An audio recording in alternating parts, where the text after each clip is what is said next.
Welcome. In this lecture, what we're going to do is we're going to talk about channels of distribution. And if you look at what it is that we've discussed up to this point, a lot of what we've discussed has mainly been consumer or customer facing. In this one, in this lecture, what we're going to do is probably concentrate more on operational aspects.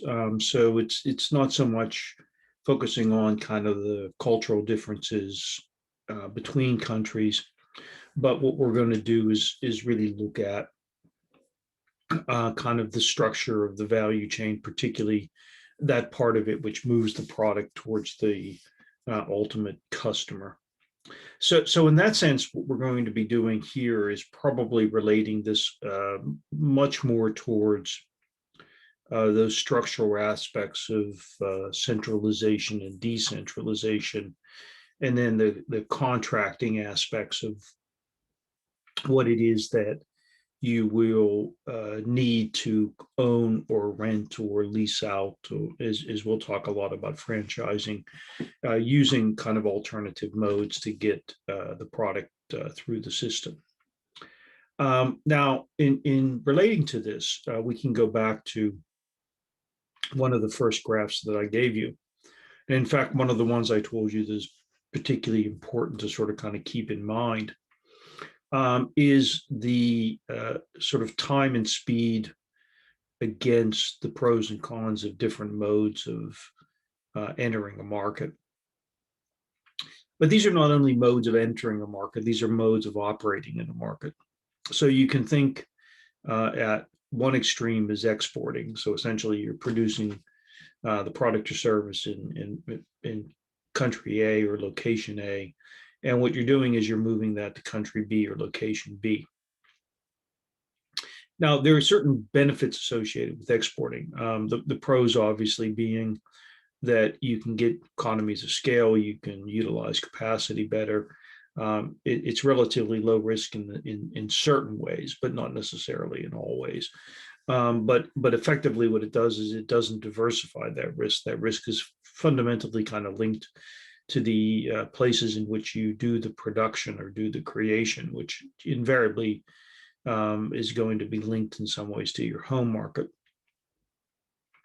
In addition, you have obviously some cons associated with this, and the biggest con being the associated distance from the customers. If you look at, say, something like Brexit has clearly been fixated on trade, which is really related to exporting, and the difficulty associated with moving the product from point A to point B. In other words, you don't diversify across the country modes. And what this means is it means that you lose sight of the capabilities that you might otherwise have associated with operating in a specific market. So we've seen this in clearly things like fishing, farming, aspects of production where you simply have to ship across the borders, and therefore you face a whole series of risks. At the opposite extreme is direct investment in that market, which means that you're effectively engaging in the key operations in the country in which you're operating, and that one obviously has the pros associated with control, but the cons associated with expense and managerial capabilities. And then you have the ones in between, and the ones in between essentially are licensing by some other form. In other words, you're sharing assets. So you could be sharing assets in the sense that what you're doing is you're providing some sort of kind of license operation where you give somebody else the right to utilize certain key assets. And in many cases, these key assets are going to be things like the brand name, might be aspects of intellectual property, could be production know-how, could be things related to trademark, and so on down the line. So the issues here really are related to the fact that because you're sharing those assets, you have a kind of power and expropriation issue associated with the licensee, or in the case of the joint venture, your joint venture partner. In the case of pure licensing essentially is something which can legally be protected. So you have the ability to sort of kind of have the legal environment provide you with protections, for example, against expropriation. Joint ventures and alliances typically are where situations where you might not quite have the ability to kind of legally protect your underlying shared assets. But also it may be that those assets are in some way, shape, or form mixed in a way that you can't separate those assets from the operations of the company. From a marketing standpoint, we'll focus a lot on the nature of the differences between that licensing, that type of licensing, and those types of ventures. From the standpoint of channels and distribution, direct investment probably becomes less interesting, because if you own those aspects of the value chain which are related to the direct distribution, then you're not really in that interesting a set of environments, whether that's upstream associated with supply chain or downstream associated with retail sales. In the case of exporting, again, you're relying on somebody else to effectively be the retail eyes and ears of the company. The question, of course, is how much do you really need that to be able to sell the sorts of products you're selling? But the main aspect of exporting is essentially all companies export. If you think about it, given that most production occurs in countries like China for many different types of products, there's always an exporting aspect of this. Here, we're really talking about exporting to somebody else who's selling the product, as opposed to exporting through the supply chain. So effectively, a lot of what we're going to be discussing is kind of be in these more intermediate range areas here. Now, when you look at these types of things, there are different types of trade-offs associated with them. So when you are essentially creating more ownership, you're effectively internalizing. This is something you would have covered in many other courses. So I'm not going to kind of go into it in a huge amount of detail.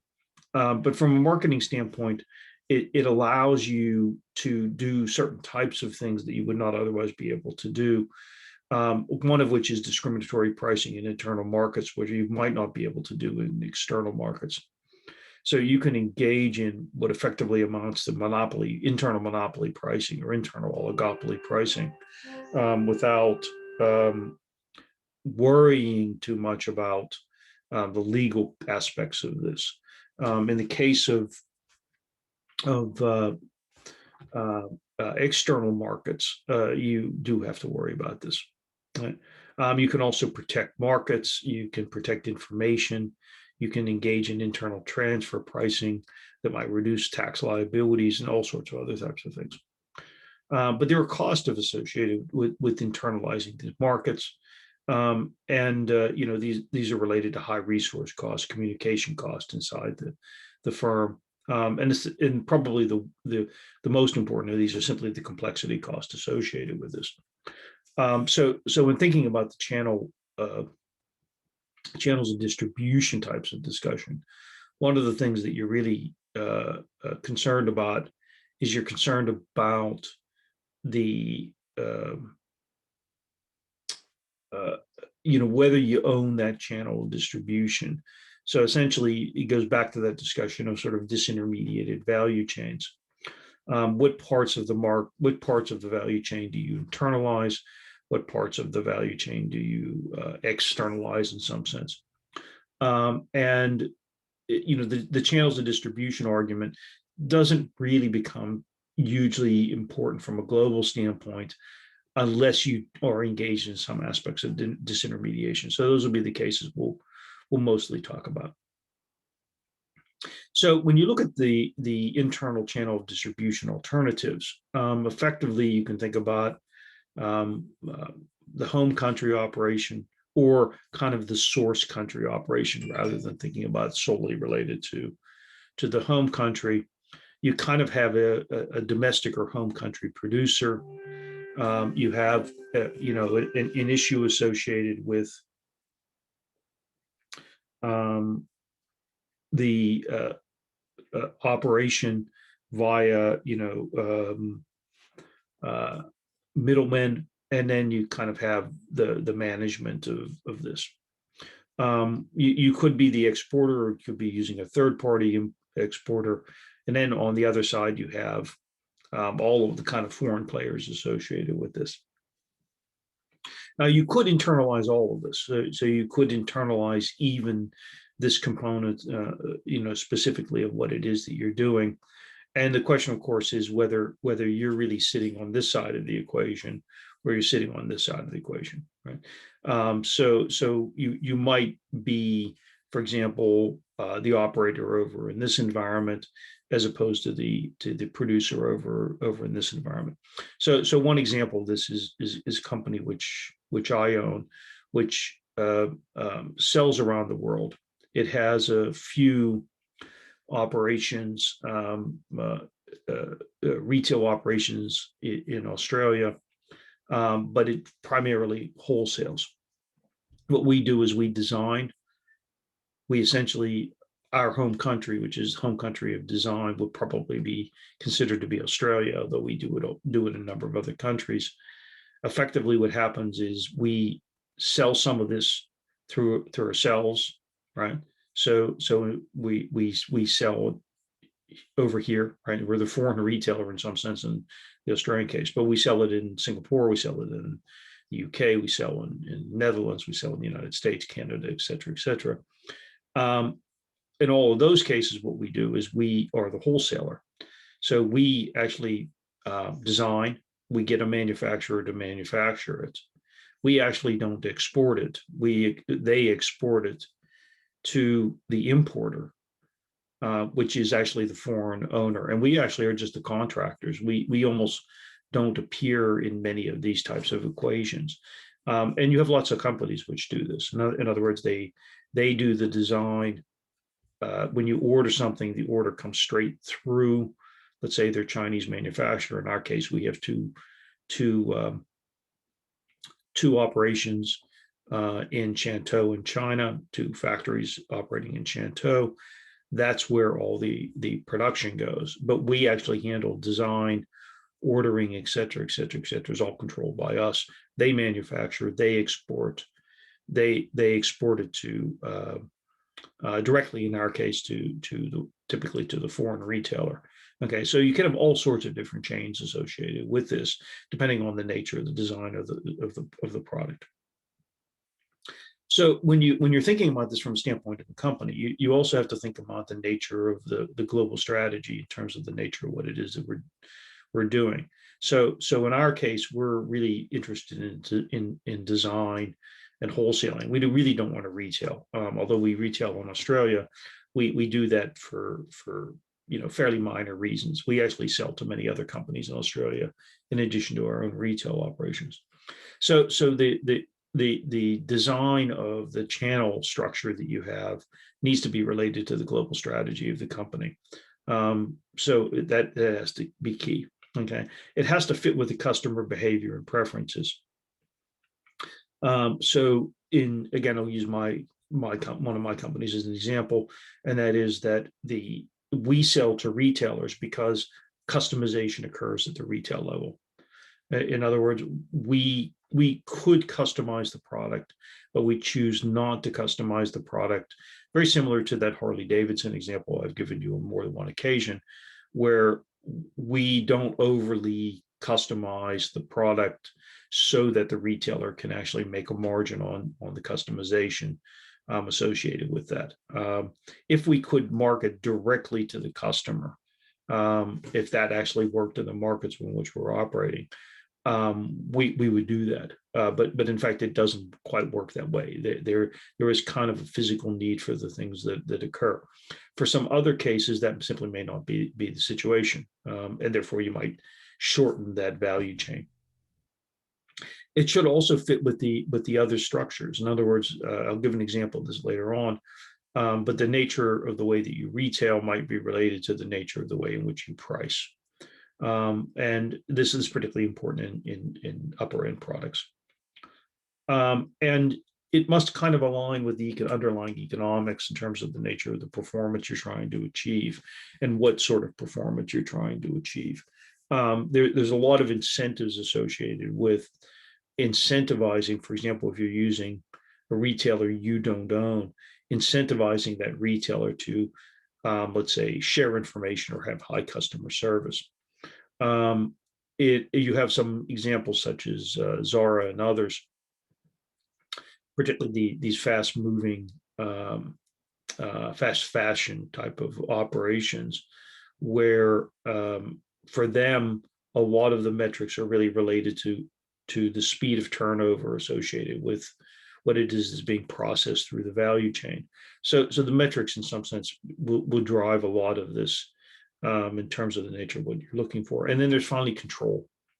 If you can't get this, in other words, you're producing the product, but the sales of the product may actually be one of those intangible components associated with what it is that the customer gets in terms of value. So use the example of again, the company I own or partially own. One of the real problems is that it's the retailer who actually provides this customization. If the retailer provides this customization, then they're actually providing a very large portion of the value. In other words, that retail experience is actually part of the product. If that is the case, then you certainly want to make sure that's aligned with what it is that you're doing. In our case, we screen retailers, but if a retailer isn't the retailer we thought they were, then we've made a mistake and it could actually hurt us. And we've had situations where that's the case. So there are aspects of these incentives across this whole structure which are really particularly important, and these incentives don't necessarily align naturally. In other words, if you're operating with this kind of system where you're kind of engaging in production and you're exporting it to somebody else who's engaging in the sales, their incentives and your incentives are not aligned.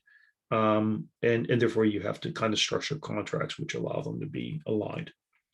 And then there's an issue of sort of kind of how flexible you are. It's not necessarily the case that you can engage in complete win-wins in all these situations. So what you're going to be trying to do is you're going to be trying to look for opportunities where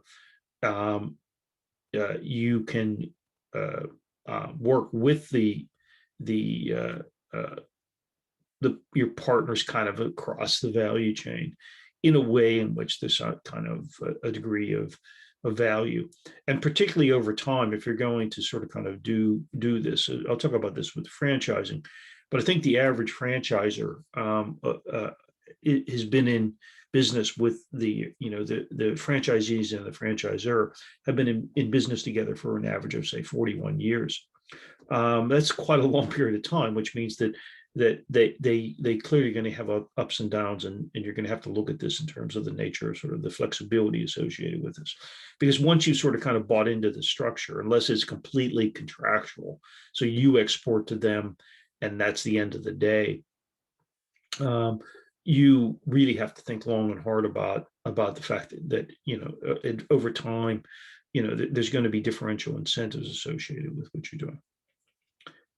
So for the company creating the channel, there are a number of things that have to be kind of taken into consideration. And the first of these is very simple, and it is that it's the cost. In other words, how much does it cost to develop that channel, and how much does it cost to maintain that channel?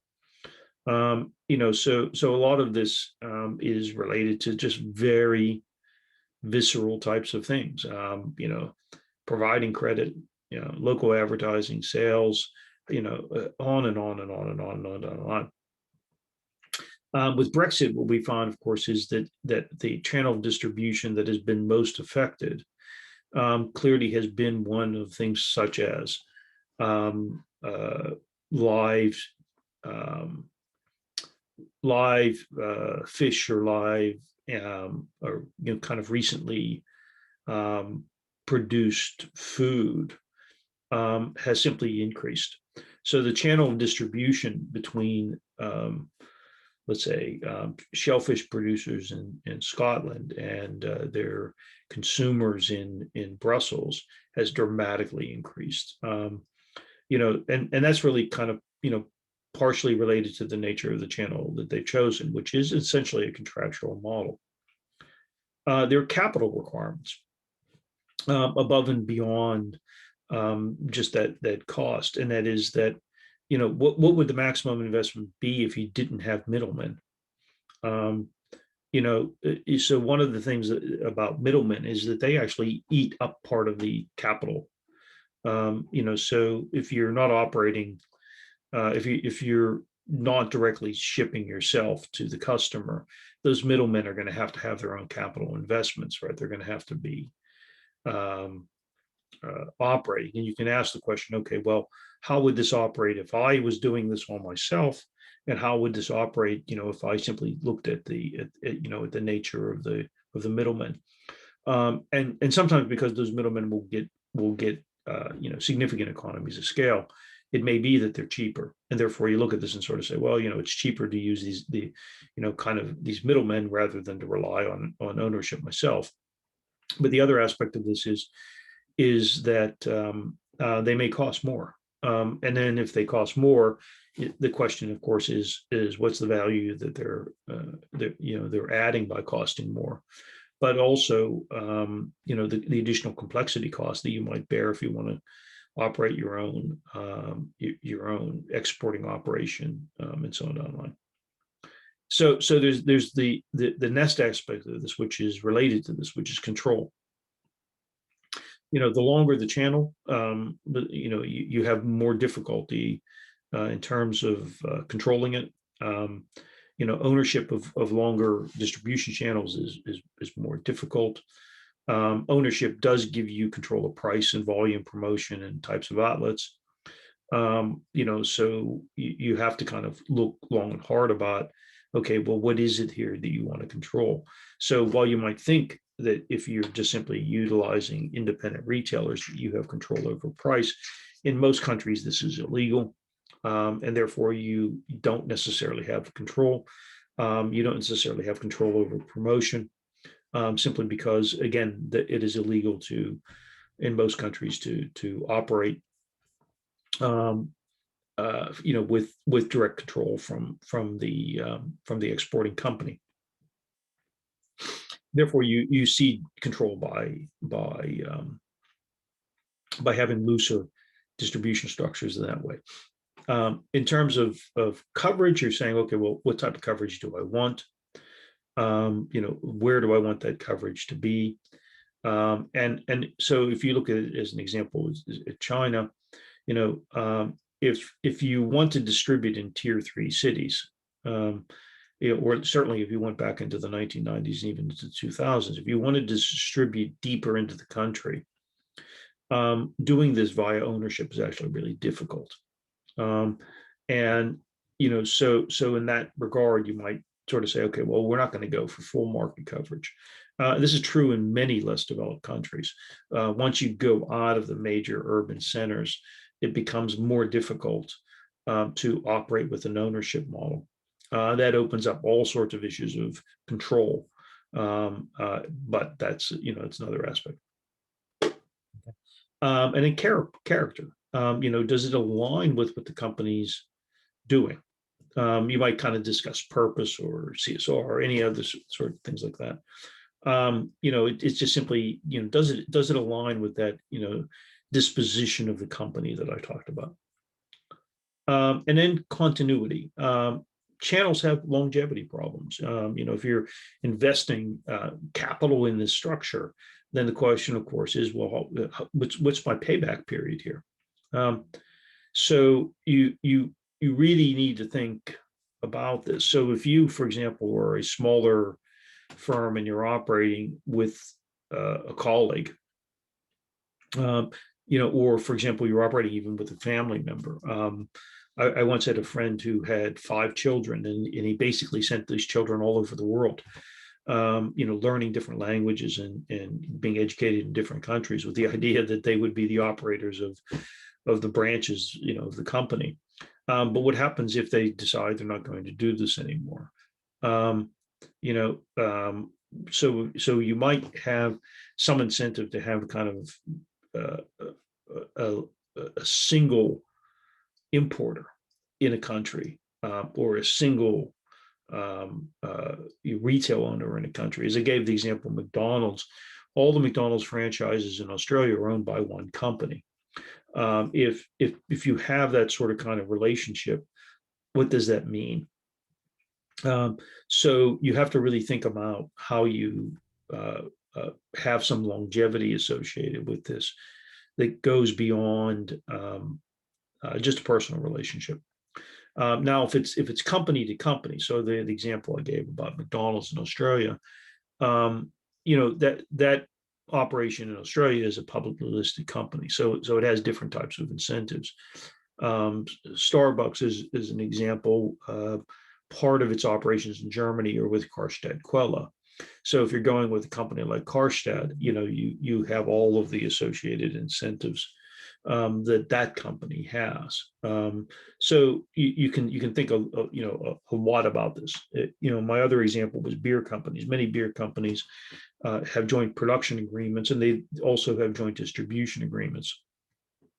So while the marketing and other things might be controlled by the main company, the owner of the brand, the distribution structure is actually related to partners in these other countries, but they have offset agreements in the sense that I distribute your product in my markets and you distribute my product in your markets, where they don't overlap. Then that can be quite workable. But all of these things come in a complex mixture of this, and then ultimately there at the end of the day, there's also an NPV related to one structure versus another structure. But if you look at a lot of those examples, the NPV differences aren't so large as to materially make that much of a difference of one choice over another. The choices ultimately come down to probably the softer of these things, such as control, coverage, character, and continuity, as opposed to the cost aspects of these. And you also have kind of different structures in terms of the nature of the direction of kind of where the product is kind of driving. So you have push-based models, okay, which essentially push things to the customer, right? So it's very much production based, and then everything pushes towards the customer. So effectively, availability on shelf becomes a big item in terms of what the customer ends up purchasing. So this says here forecast, but a lot of it would be based upon a whole host of other things. So grocery chains are an example where effectively it's what's on the shelves that matters to the customer, and the manufacturer is essentially kind of captured by what might be here. In other words, they're trying to push it this way. The decisions being made here are simply, well, do we stock this? Do we take what they're producing and get it to the customer? So this is very much driven by availability. And then you have kind of the other model, which is the customer drives this. So in this case here, it looks on customer order and then goes back. But another way to think about it is that this one tells you that fundamentally the driver of sales comes from availability. This one here says it comes from needs. Now the reality is that somewhere in between. But in this situation here, you have a somewhat different structure, and the retailer and the distributor here, okay, are really driven by these customer needs. Okay, so where you sit in this value chain, that becomes really quite, really quite important. Now, you could have both of these markets operating at the same time. So if you look, for example, at car dealerships, a lot of car purchasing is driven by, well, what's available on the shelf. So I bought a car recently. You go in and you talk to the dealer, and the dealer sort of says, okay, well, we'll see if that's in the country. If it's not in the country, then the customer engages in ordering, and then it works this way. So you have kind of both aspects of this operating almost simultaneously. In the case of the grocery structure, there's enormous lags associated with this. So you're not going to obviously sell to customers things that the customers might not want, but on the day, the purchasing is actually driven by availability. And therefore, it's a completely different type of structure. So you can think about push structures, which is you push stuff through it, and pull structures where stuff gets driven back through the system. Walmart has always been viewed as very much a push-based model. In other words, they are kind of an inventory clearance company. And for them, one of the key items in their distribution structure is turnover. How long is stuff on the shelf? You want to move stuff on through there. Carfair, on the other hand, obviously a bit like this, but a bit more related to kind of customers. Now, we can switch this over and talk about something which is not so physically linked to kind of things like exporting, and this is where an enormous percent of economic activity occurs. A lot of it being related to not the selling of things in a physical sense, but the selling of things in an intangible sense.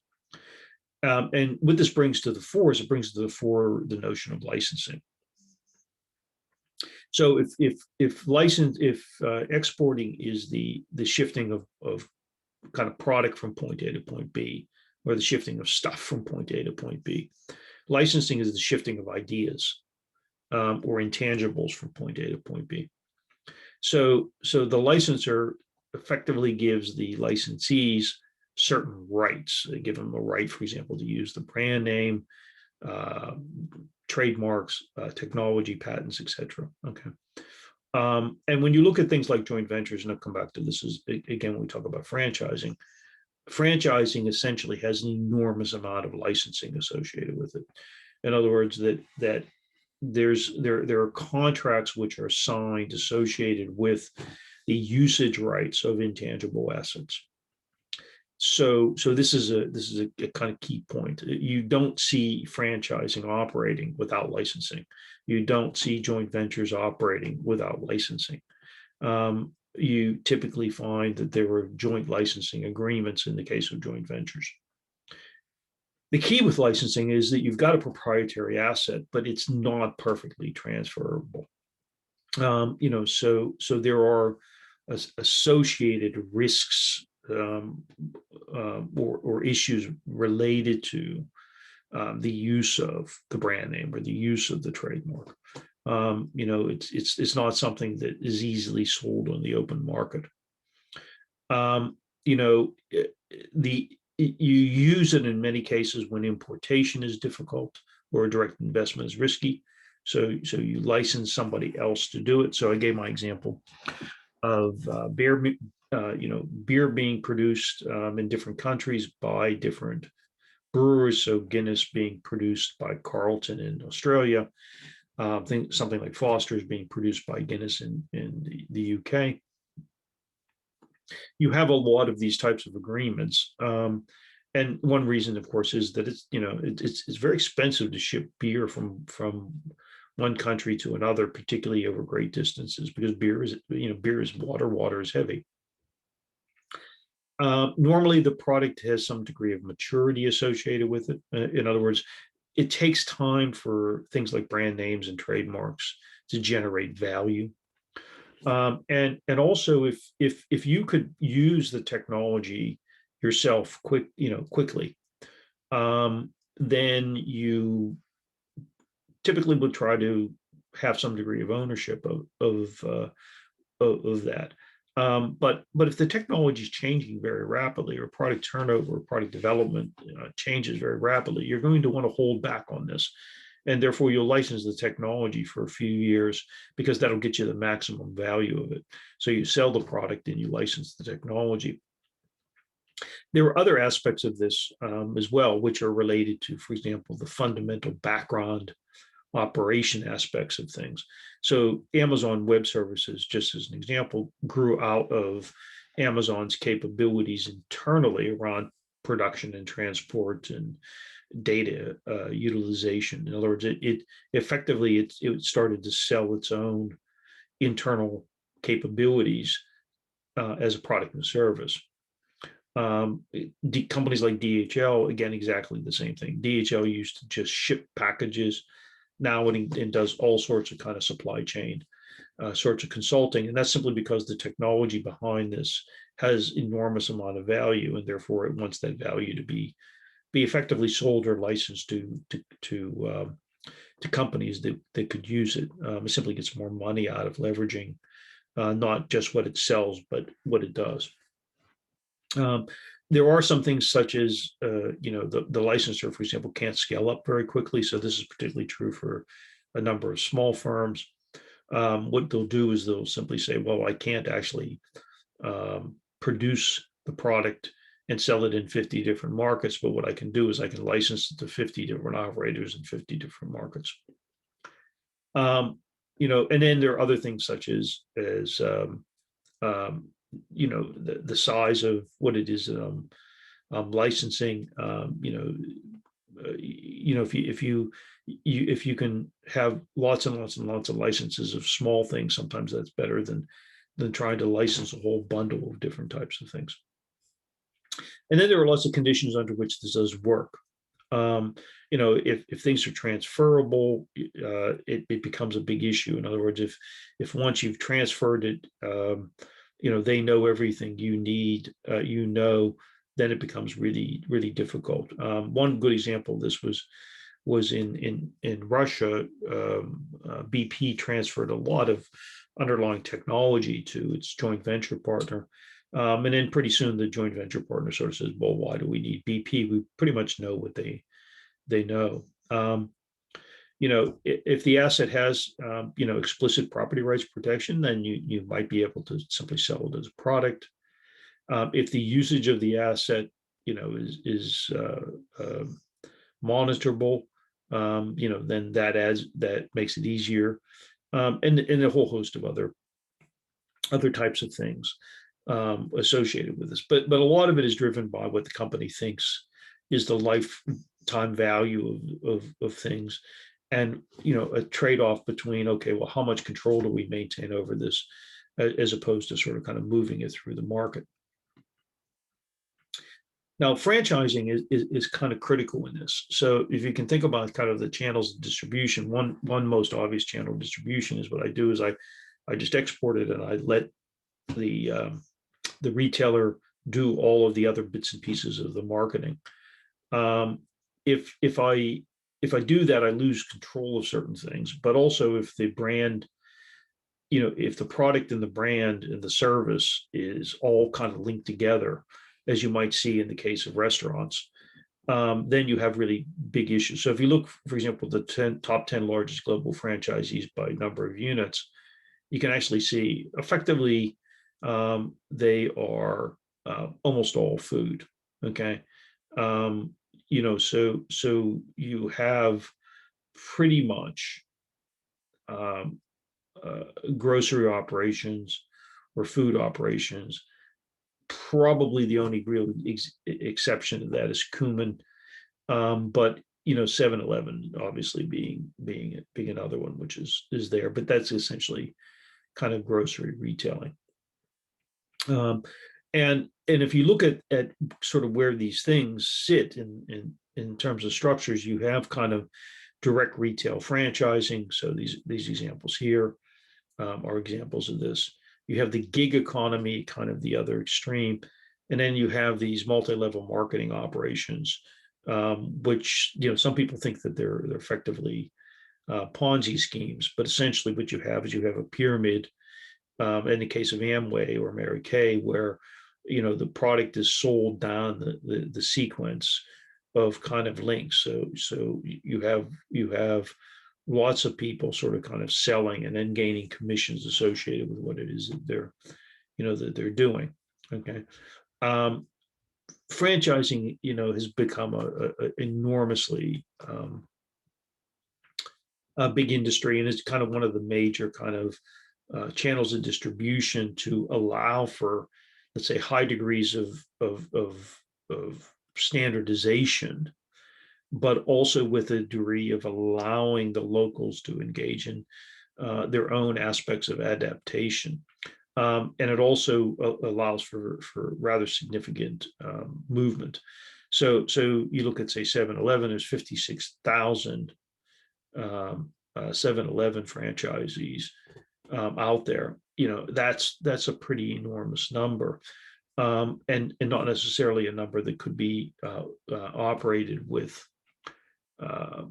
full ownership. So what's a franchise involve? Well, it allows control of the brand and intellectual property. Okay, so McDonald's, KFC, Pizza Hut, they license the use of the brand under certain conditions. And in many cases, they control the advertising. How much of the advertising they control is an issue, which is kind of in the contracts associated with what it is that they do. As we saw in that one example of Dunkin' Donuts in Thailand, there are risks associated with that. And if mistakes are made, then clearly they spill over back on it. But you also have things like the intellectual property. So the McDonald's requires training of its franchisees in Illinois. They have to come and they have to invest in training. The same thing is true of many of the others, KFC, Pizza Hut, and so on down the line. They don't necessarily have to come into the home country, but there's a kind of operational component of this, which means that if you walk into a Domino's in Saudi Arabia and you walk into a Domino's in the United States, the production operations in those should be effectively the same. They require minimum investments, which means that the franchisee has to put up a specific amount of money. Some of this is in bond.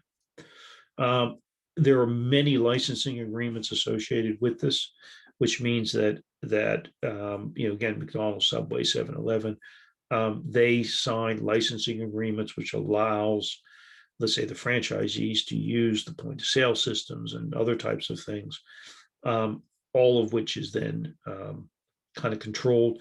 In the case of 7-Eleven, the data is not owned by the local franchisee. I think that's true of McDonald's as well. The data that goes through the system is actually owned by the company, and that's part of the licensing agreement. So there might be central control over advertising, content, and so on down the line. To some degree, there may be some pricing guidelines, but again, the pricing can't be totally controlled by the center. Otherwise, you run into real issues of legality associated with price fixing. And then there are things like operational quality control, training, consistency, and so on down the line. All of these things would be things which would be partially in these licensing agreements as well. But there would be requirements associated with this. And then there kind of is a complex profit sharing model. If you want, at some point, we could probably talk about this. But just a share of the profits doesn't necessarily work. Typically, there's some sort of kind of tiering of the profit structures in a way that incentivizes the franchisee not to kind of go rogue and run rampant, but also not to underinvest in things like, for example, training of its employees and doing other types of things. But there are also very different types of franchising models. Okay. This can kind of give you some basic statistics, kind of shows, okay, well, where's most of this? Most of this is in food and in hotels, and then there's kind of a scattering across a whole host of different areas. You can have different types of operations. So you have wholly foreign owned operation. So you have it, and then it's in with a joint venture, and then there are stores below that. Okay, so this is the example I gave of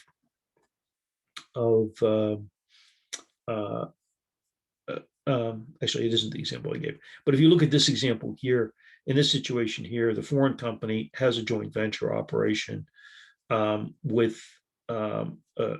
another company. So you might have, for example, a company in China, which then goes into a joint venture operation with the foreign company.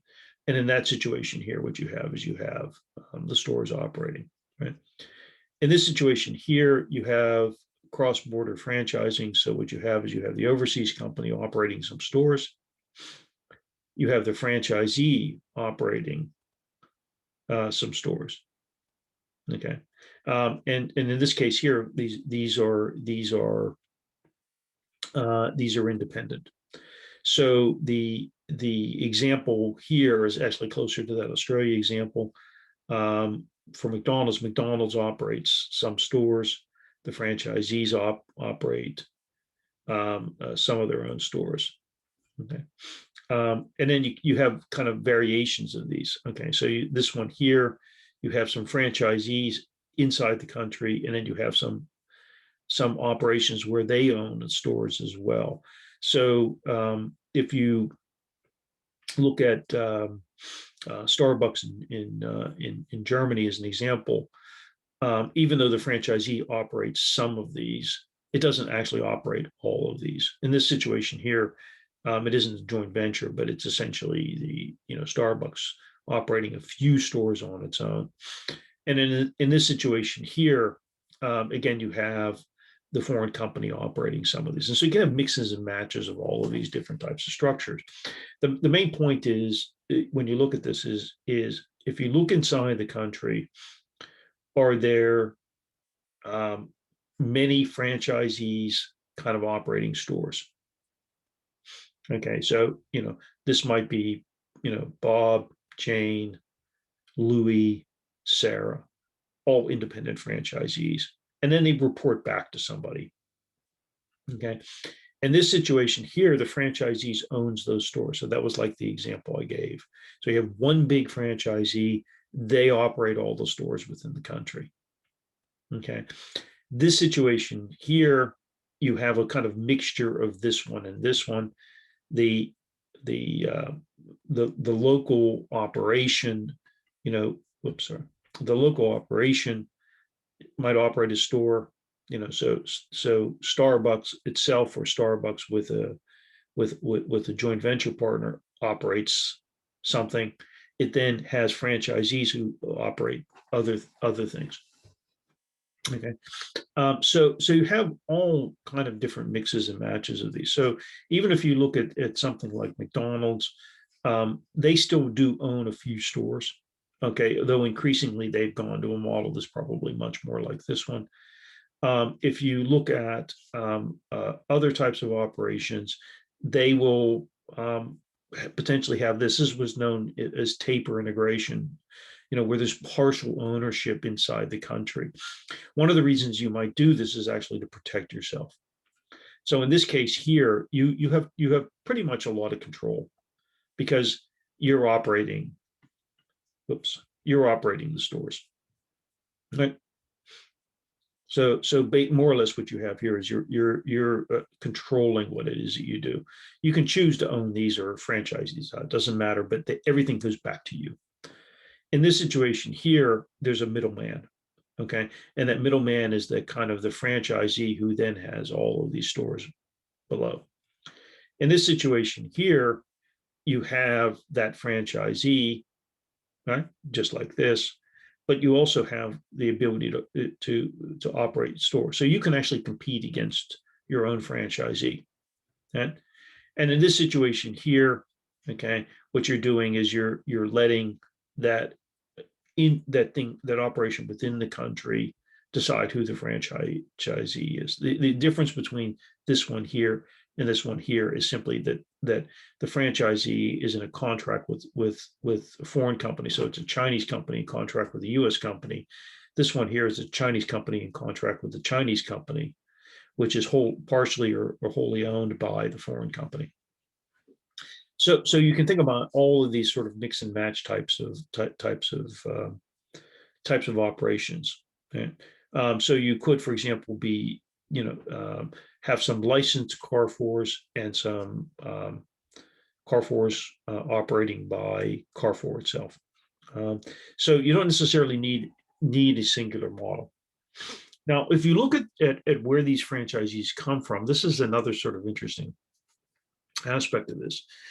These are the top 100 global franchise operators. And the thing that's amazing about this is that this is a US model,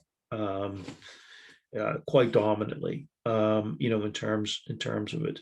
So if you look at it, the by far orders of magnitude over and above everybody else. And then you kind of have a small number in Canada. So a number of these operate in different countries. I don't think H&R Block, for example, operates in the UK, although it might. But Molly May does, for example, operate in the UK. Vast majorities, in fact, actually operates in the UK, and many other countries as well. A number of these operate in countries other than France.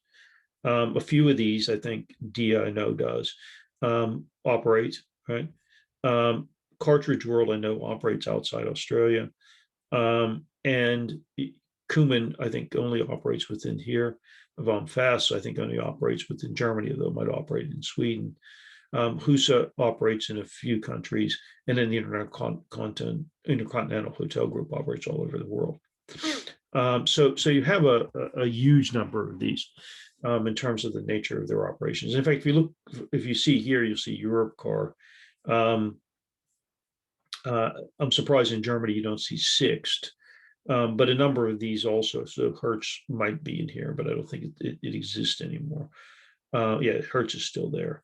So you see a lot within certain specific types of industries, but it is dominantly a model of projection of U.S. The structure of U.S. operations, and one of the reasons is it's reflective of the power of the brands. Now we can also talk about other aspects of kind of, well, what is it that drives this model? And I'm going to give you a very simple model, which I think is probably the most important one you'd almost ever learn in marketing, and that is the ATR model. If you look at the equation, you can actually show that market share is equal to awareness times trial times repeat. And a very simple way to think about this is market share is a percent.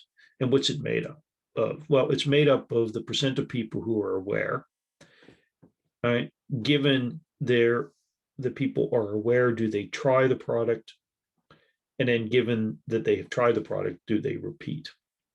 And if you multiply this out, you'll actually see that long-term market share is equal to effectively a long-term stable kind of numbers that you get from the awareness times trial times repeat model. Now, the reason that this is really interesting is because it's very targeted in terms of the nature of what you can do. So what you can think about this and sort of say, okay, well, what is my marketing aimed to do? All right, is my marketing aimed at making people aware?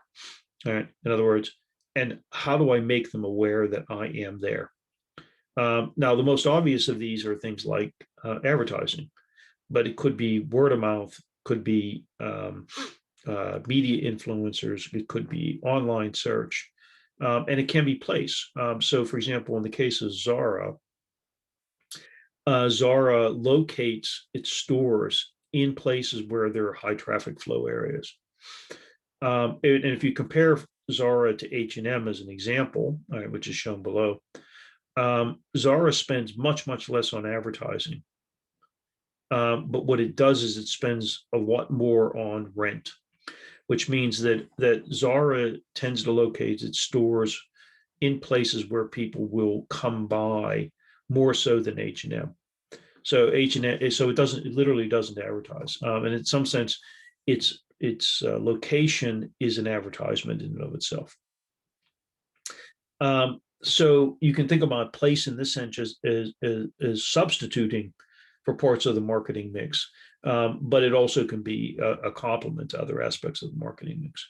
So in the case where it's another aspect of this is kind of place's price, where in the case of 7-Eleven, Uber Eats, it's convenience.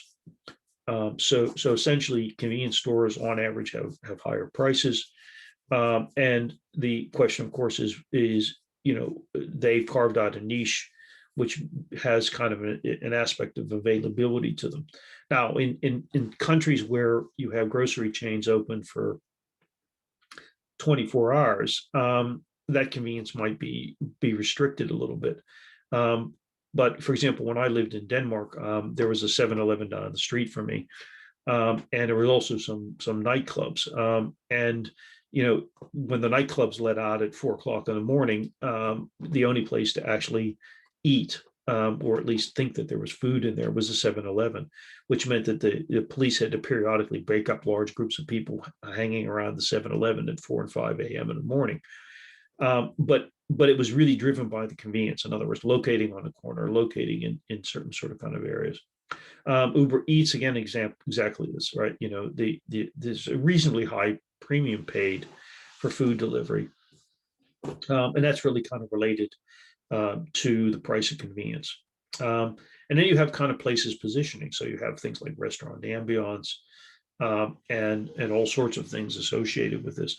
During the COVID outbreak, one of the things that was quite interesting was the way in which food was presented disappeared. In other words, even if you would go to a reasonably upmarket restaurant, which was now doing takeaway, they were still giving you your food in little tin packets. They weren't able to sort of kind of add all the presentation components in there. But what they were doing is they were substituting aspects of the presentation for convenience. So the market share, awareness, trial, repeat, means you can break the problem down into 3 parts, and that is what makes people aware, what makes people try, and what makes people repeat. And one of the kind of truisms of marketing is that awareness is driven by an appeal that is different from repeating. In other words, when an individual tries a product, what drives them to repeat is quite different from what makes them aware of the product, which induces them to try. And therefore, you get quite an interesting way to think about this. And then you can say, from a global standpoint, is awareness achieved in the same sort of way? Okay. In other words, how is my target segment made aware? What is it I have to say to that target segment to get them to try the product? Okay. And then once I've sort of kind of got them to try the product, what is it that would drive that segment to repeat purchasing? Because if nobody's aware, then obviously they can't try and they can't repeat. If lots of people are aware, but they don't try, then the question, of course, is that part of the equation that breaks, and they can't repeat. If they are aware and they try, so you get this kind of high percent here, but they don't repeat, invariably this is going to be linked to some aspect of the functionality aspects of the equation, because the awareness to trial decision and the trial to repeat decision are, in fact, very different types of decisions. And you could break that whole equation I gave you in prior lectures around what's the decision model of the consumer Well, clearly you're going to have a different structure in this awareness by trial case than you are in a repeat case in which the consumer is going to be um, using a much more um, uh, direct sort of kind of model of what it is that they would be doing. And this may vary from country to country, but it certainly will vary from segment to segment. Now, another aspect of this is you can think about the breadth and the depth of your distribution strategy. So this goes kind of back up to that macro level, and you will see different types of structures. And there are three that people normally talk about. There's the exclusive distribution structure, which means that these things, if you think about it, manufacturer, wholesaler, retailer, there's a small number of these. So the exclusivity one, as an example here, Louis Vuitton, Rolex, Hermes, Prada, these are sold in a limited number of outlets. Again, it varies with what product you're selling, but let's say it's the higher end of these things. There is kind of a more exclusive to a more selective group of kind of licensed retailers. Okay. In the case of some of these, this is D&M, DM in Germany. They sell they sell a whole host of things, but these are their products. So Balea is actually their own brand. Okay? So the idea here is you generate a degree of exclusivity. Zara would be here because they only sell within it. So Zara is kind of an own brand company. If you think about intensive distribution, basically what you want is you want lots of wholesalers and you want to get a lot of stuff out. Okay. And Coca-Cola, beverage companies, they're in this model here, right? In other words, they push the stuff through the bottlers. So there are many bottlers out there, although they might be exclusive to a country or a market, right? And then there are many different kind of ways that the thing flows through, from supermarkets, convenience stores, vending machines, et cetera, right? You want to get as much of it as much of it out there. So you have that kind of intense distribution. Again, this is an example here, which is Maybelline. They tend to use this model as well. Okay, in other words, you could get the same products across a whole series of retailers, be it a Boots or be it even in some cases grocery stores. In the U.S., you would see it across a range of different types of stores. In Germany or France, you see it in a range of different types of stores. And then you have, for example, the selective distribution, where it might be available in some retailers, either legally or not, but it may be kind of spread across these. So some parts of the brand are very exclusive. So you might have very high-end types of alcohol, which is only available in certain ways or a limited number of these. Okay. And then you can sort of kind of look at a number of the others where there's varying degrees of exclusivity associated with this. Where automobile dealers they can bundle brands or they'll keep them separate. So where I bought my car, which was a BMW, has different brands, but only it only has BMW at the BMW dealers. It only has Minis at the Mini dealer. And then it has another operation where it actually sells multiple brands. There are some where obviously they will sell different types. So, Jaguar Land Rover sells Jaguars and Land Rovers together, but they're all part of one company. But we have a dealership in my town where they don't sell just Ferraris. They sell Ferraris and Lamborghinis and a few other things, so that they actually are retailing these there. But again, they're the only one, I think, for probably 100 miles. Certainly some reasonable distance. And then you have Tesla, who does their own direct marketing, but again, that's exclusive. So you see kind of very different types of structures here. In this case here, typically with intensive distribution, this is a push model, and with this one, it's more of a pull model, with some exceptions to that general kind of view of things. And then you have kind of the breadth and the depth of these channels. This is something that we're going to talk about as we move more towards broader aspects of marketing towards the end of the class. But today you have a push much more towards this end of the distribution view chain. So you have kind of the older models, which is the single chain. Consumers experience a single type of touch point. Okay, so a lot of this is this discussion of touch points, which I'll talk about in a later lecture. And this is typically associated with a single retailer. So if the touch point is a grocery store, that's associated with that one retailer.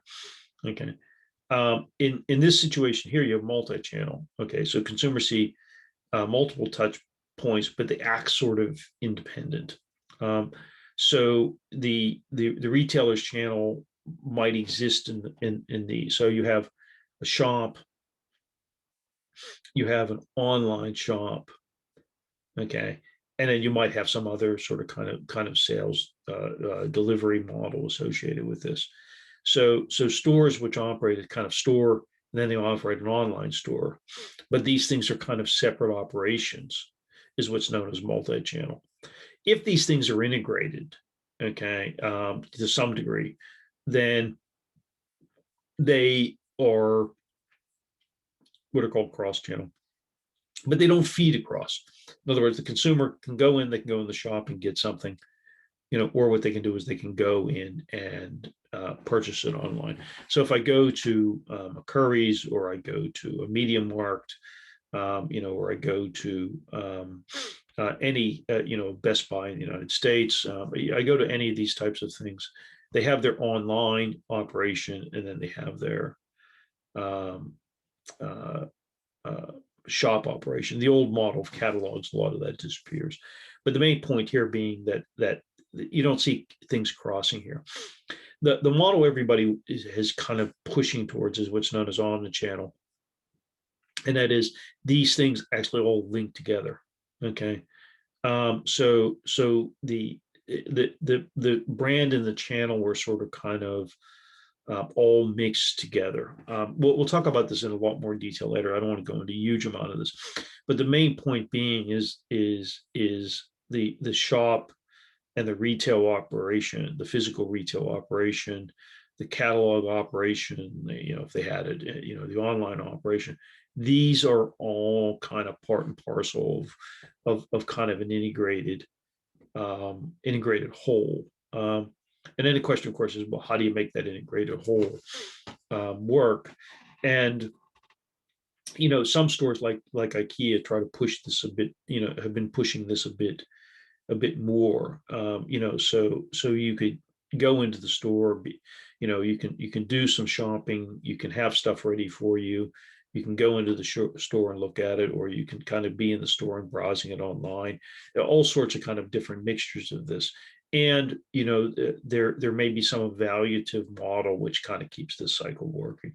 But I'm not going to go into that in huge detail now, because it will come up, in part of the hotels case is actually related to omnichannel structures and moving from kind of this type of model to this type of model over here. So as you can see these examples here, okay, the key between omnichannel and multi-channel is this integration. And this example here, I think, is IKEA, okay, where you can see that there's a kind of discussion point here. Walt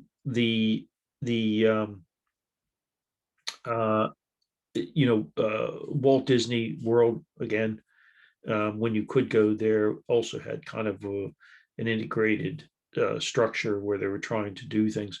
A lot of augmented reality, for example,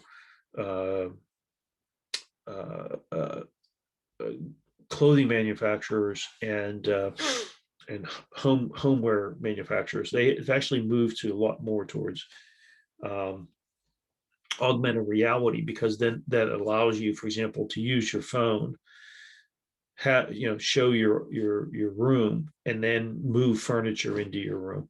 And you can then post this on media, ask people what they think, and they could give their reactions to this, and then it could have, that feeds back, and you can order it on the web, pick it up at the store, have it delivered. So you can see this kind of modern shoppers, just one example of this, where you look at the advertising, you browse for it, you look up the store, you see the inventory of the store, the retail agent recognizes you, you scan the QR code, they don't have your size, but they offer to deliver it. You receive an email getting the delivery, and then all of a sudden the thing comes, and then you can share it with your friends. This is kind of, if you go back to kind of a mass customization model, this is essentially kind of trying to generate customization, but of the journey, of the experience.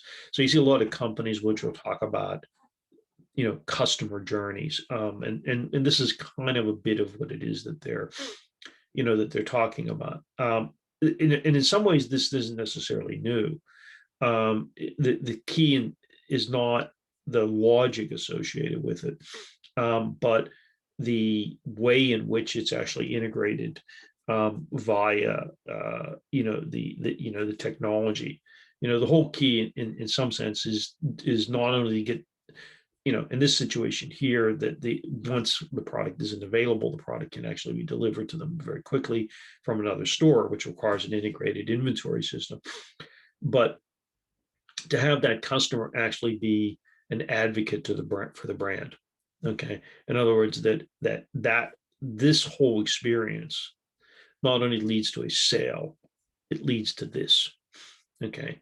And then this becomes a feeder into the next aspect of this. This isn't necessarily capable of doing that. This is kind of what the company wants. The company not only wants your business, it wants your advocacy, and that's absolutely critical. And we'll talk about this notion of customer advocacy and so on down the line. Now, if you go back to this just quickly again, the question, of course, is, well, for whom does this appeal? In other words, is this going to operate more with different types of segments? The answer to that question would be most obviously yes. But the second aspect of this is are there certain environments in which this is much more likely to occur? And in fact, if you look in the social media space, there are certain types of customers who are much more likely in certain types of cultures to do this. So for example, in places like Korea, China, Singapore, Hong Kong, the Philippines, you actually see the utilization of this kind of omni-channel kind of structure. You also see more of it in places in the Middle East and Africa as well. There isn't kind of any generalizable aspects of this, but the main point of it is that for specific types of products, specific types of segments, for specific types of kind of cultural groups, this seems to work to a greater extent. Notice that there's an aspect of this too, which is very, very much driven by the customer's willingness to invest in this whole process. The benefit of this is you don't have to invest an enormous amount. You go to the store, you look on the web, you buy whatever it is you're going to do. Here, the company wants you actually to, be happy to push what it is that you're doing to a stage where you create a network effect onto other customers. So if you kind of pull all these types of things together, then you run into this final issue, which is really related to, well, is this all a virtuous circle? So if you go here as just an example, you can see the logic of this if the company owns all of these links. But if the company doesn't own all of these links, you know, which means that it, you know, for example, it's different stores or different kind of operations doing different bits of things. Then the question then becomes, okay, well, you know, is there going to be some conflict here? And the answer is that there is going to be conflict. So channel conflict arises because there are disagreements between the supplier and channel members, or between the channel members. Okay, so you know, the if you go back even more, and you go back a couple graphs, you go back to this. Okay, in this situation, you don't really have too much conflict. Okay? You might have some between wholesaler and retailer and manufacturer, but that's no big deal. But if you have selective distribution, how do you define the footprint of these different retailers, right? Or these different retailers? It might be less of a case here than it is here. If you go back even further and you say, okay, well, what I'm going to do is I'm going to look at something like this. Suppose I'm operating stores inside the country where my franchisee is operating stores. Well, I'm competing against my franchisee. That has certain benefits to me, but it also has certain costs. So you can see these conflicts arising, you know, all across this, between the supplier manufacturer and the distribution chain to the customer, and also between, parts of the distribution chain, particularly if there are mixed modes by which the customer can purchase. Okay, so you have that aspect. Okay, and it can be internal. Okay, you have suppliers use multiple channels, online versus offline, leading to internal disagreements. Right, you have suppliers diversify their channels and fall to multi or omni-channel approaches again. Where there are kind of competing parts to the system here, and these competing parts, just like here, are actually competing. And then the disagreements about the allocation of resources to, via various channels. My wife once ran a series of operations for a large retailer in Australia, and one of the kind of more interesting conflicts was internal, because even though there were people inside the store, you would see this, for example, with any large department store. That the individuals who were operating inside the store didn't necessarily work for the store; they worked for the brand that was inside the store. But you would run other types of things in the store. For example, you would run a bridal registry, or you would run a gift registry. The question, of course, is, well, who gets the money when a sale is made by somebody who is outside the system? Okay, so you have all of that. Okay, and then it can be external. It can be suppliers and channel member. Supplier decides to sell directly, as I gave an example there. So you could, for example, buy your athletic shoes from an athletic store, or you can buy your athletic shoes directly from the manufacturer themselves. And then between different types of channel members, I gave that as an example, and the channel member and the supplier. Okay, so channel members sell their own brands. This is very big issue inside grocery stores, or things like Boots. So Boots sells its own branded products. Again, how does that compete against the products that it's selling in its stores? Okay, so you have a whole series of these, and these can be kind of sourced into goal conflict, and there's just simply a misalignment of goals, and not just a misalignment of goals, for example, profit, market share, etc., but also the timing of those. How fast is the money coming in? Domain conflict, which was the example here, and then also communication conflict, which is increasingly a big issue, because if the whole point of omnichannel marketing, go back to this example on the prior page, okay, is to pass information through the system. And then the question becomes, if the information is being passed through the system, who owns it, and also what incentive is there. So in the case of Zara, one of the reasons Zara owns an integrated supply chain, an integrated value chain, is simply because it's an information based company. It needs information not to be blocked. If it franchised out, the question, of course, is would it be getting the information in the same sort of way? So there are lots of different ways to think about this, and the retail, if you look at the retail trends, I'll just put these up quickly so you can kind of see them all, and these all come from the same source. So this is sort of interesting.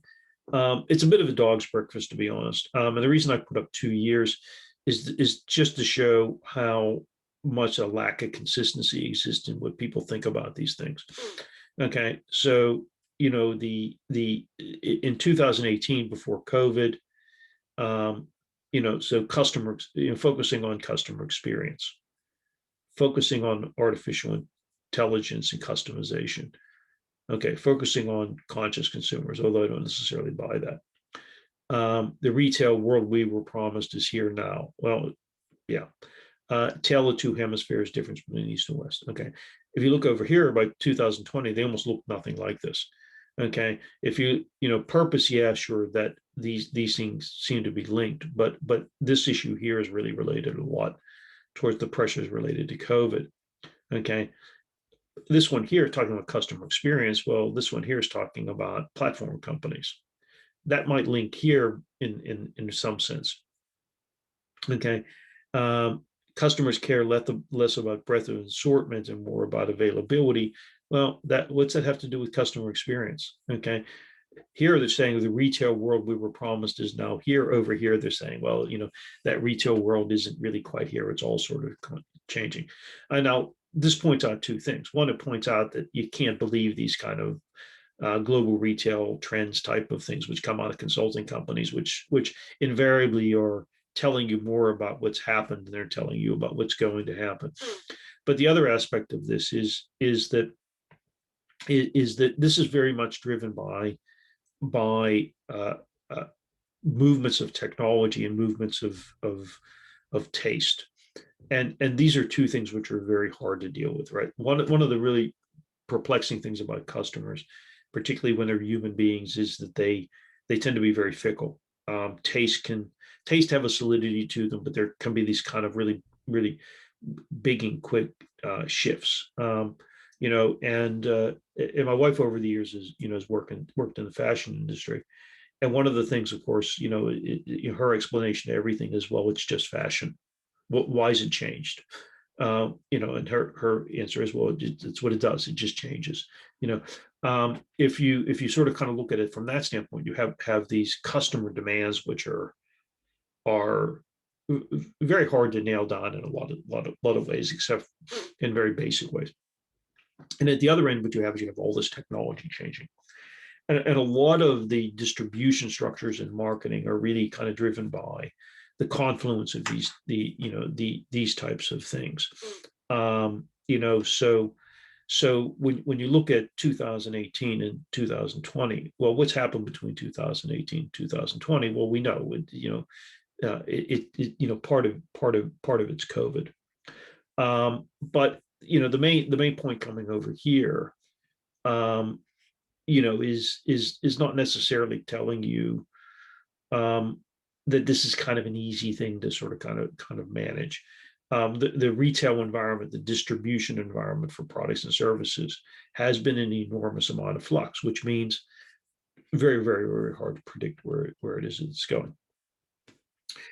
But if we do want to say, well, where is there probably some view of where it's going, and is that technology is going to matter an enormous amount. And I'll give you two pieces of information here. One of which is this shows the importance of sort of kind of platforms as distribution structure, and this compares Thanksgiving weekend in the U.S. Okay, which increasingly is an online event, and Singles Day, which is completely an online event, and this obviously is growing, but this is really kind of shockingly growing. And then if you look at the top retail holidays, um, you know, and again, this is within one country, but the main point of this being, you know, these are cyber events. Whoops, sorry. These are online events, which means that so much more of the distribution structure is not physical, but it's about the kind of platform that drives that structure. And that most likely is capable of moving much more quickly in countries such as China, where not only there's kind of very, very big market, but also the kind of historic structure associated with shopping has changed, and also the distribution of where the income is actually quite different.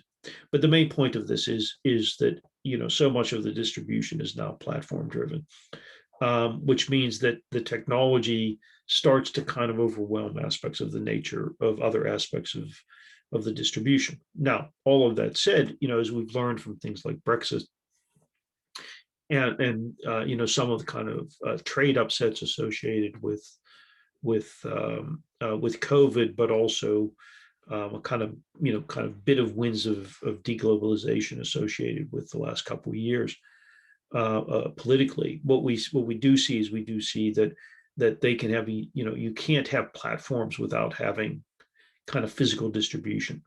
Platforms don't do away with physical distribution, and this is the whole point of kind of the omni-channel model, and that is that the omni-channel model allows for kind of a mixed mode of physicality and virtuality in terms of the nature of the mixture of things that are operating. And my view of this is ultimately there's some limits to the nature of electronic trade. And once you sort of kind of reach those limits, these things will indeed kind of flatten out. And because you do need a kind of physicality for huge numbers of products and services. So virtual travel is not the same as actual travel. Virtual shopping is not the same as actual shopping. Virtual Disneyland is not the same as actual Disneyland. If you believe that a lot of what consumers consume is kind of intangible experiential types of things, then it becomes harder to actually just deliver those in a purely electronic way. So that there's always kind of this physical requirement associated with distributions. But platforms either can substitute for a bit of that, and in many cases they actually complement the vast majority of that. So with that, I will stop, and thank you very much.